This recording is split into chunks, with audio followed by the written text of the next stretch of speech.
आज 23 दिसंबर किसान दिवस, एक ऐसा ऐतिहासिक दिन, एक ऐसा महत्वपूर्ण दिन जिसको हम हमेशा हर वर्ष याद करते हैं।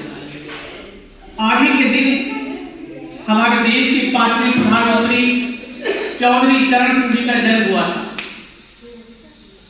वो केवल इस देश के प्रधानमंत्री नहीं थे,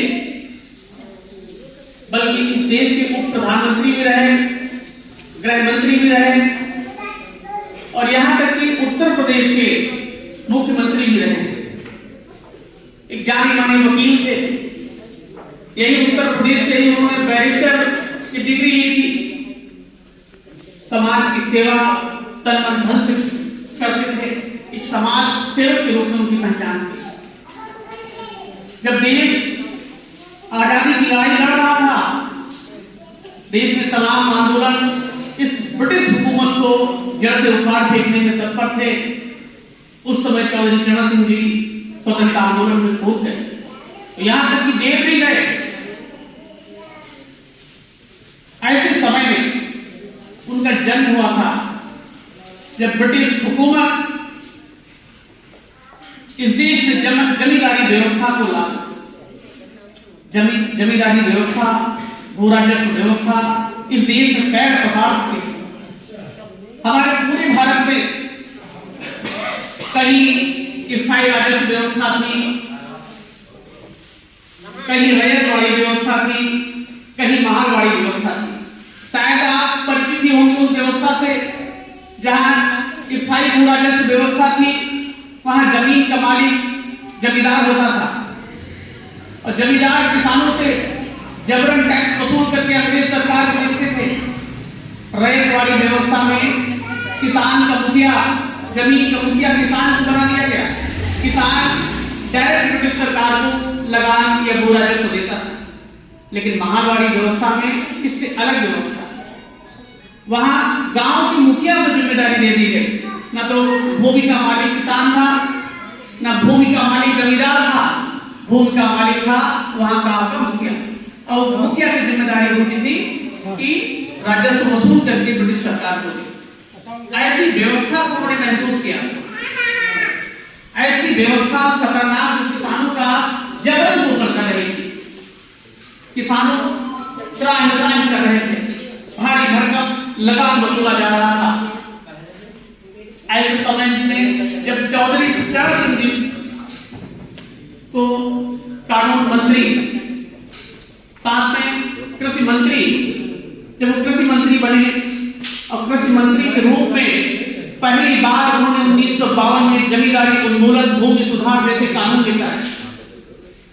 भूमि सुधार एक ऐसी व्यवस्था थी, एक ऐसा कानून था जिसमें जमीन पर कुछ ही लोगों का अधिकार था। लेकिन इस कानून के माध्यम से उन किसानों को जिनके पास जमीनें नहीं थी, भूमिहीन किसानों को भी जमीनें देने का उन्होंने निर्णय लिया और एक कानून लाया और उस कानून के माध्यम से अपने सपने को साकार किया।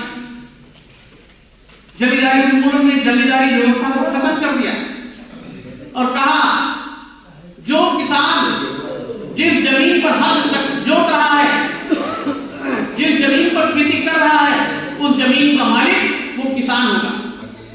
ऐसे सोच रखने वाले हमारे चौधरी चरण सिंह जी को सशक्त नमन। एक महान क्रांतिकारी थे। देश में जातिवाद, भेदभाव, ब्रिटिश हुकूमत की जड़ों को कमजोर करना चाहते थे।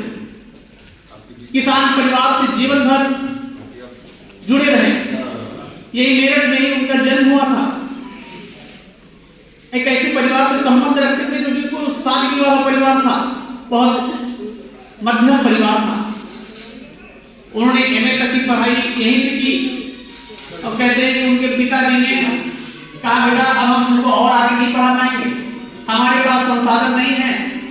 तो उनके ताऊ जी ने कहा कि बेटा यानी चौधरी चरण सिंह बड़ा होनहार है, इसकी जिम्मेदारी हम लेते हैं, इसको हम पढ़ाई कराएंगे। अंततः उन्होंने उस पढ़ाई के माध्यम से अपने भविष्य को बदल डाला। उन्होंने महसूस किया और और एक संदेश भी दिया कि शिक्षा वह हथियार है जिसके माध्यम से आप अपनी तकदीर को बदल सकते हैं।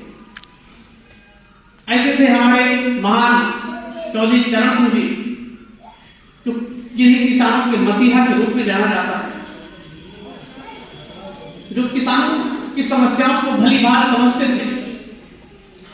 उन्होंने चकबंदी कानून लेकर, चकबंदी कानून में किसी किसान के कई टुकड़े जमीन टुकड़े अलग अलग जगह पर होते हैं, और इस चकबंदी कानून के माध्यम से एक व्यक्ति के, एक किसान के अलग अलग जगह पर पड़े हुए टुकड़ों को एक जगह कर दिया जाता है। ऐसी सोच रखते थे हम। भूमि सीमा लागू की उन्होंने, ऐसा नहीं कि कोई किसान है जिसके पास अथाह संपत्ति, अथाह जमीन होगी। उन्होंने एक सीमा निर्धारित कर दी कि इस सीमा तक ही कोई किसान जमीन को रखता है। चकबंदी कानून के माध्यम से जो जमीन बची, वो जमीन भूमिहीनों को देने की प्रतिज्ञा थी। चौधरी चरण सिंह जी ग्रामीण विकास पर बहुत ध्यान देते थे। उनका सपना था कि समाज से गरीबी और बेरोजगारी को खत्म किया जाए। कहते थे किसान इस देश की आत्मा है, किसान गांव में रहता है। जब तक गांव का विकास नहीं होगा तब तक इस देश का विकास नहीं होगा। जब तक किसान समृद्ध नहीं होगा तब तक ये देश समृद्ध नहीं होगा। उन्होंने गांव में कुटीर उद्योगों को प्रोत्साहन दिया, छोटी छोटी इकाइयों को ऋण देना शुरू किया, और उन्होंने किसानों की कर्ज माफी एक योजना लेकर आए, जिसके माध्यम से किसानों के कर्ज को माफ कर दिया। तो जानते थे किसान शोषण का शिकार है। जब तक किसानों की बेहतरी के लिए हम कानून नहीं लाएंगे तब तक इस समाज का उद्धार नहीं हो सकता। ऐसे महान स्वतंत्रता सेनानी, महान समाज सेवक, महान लेखक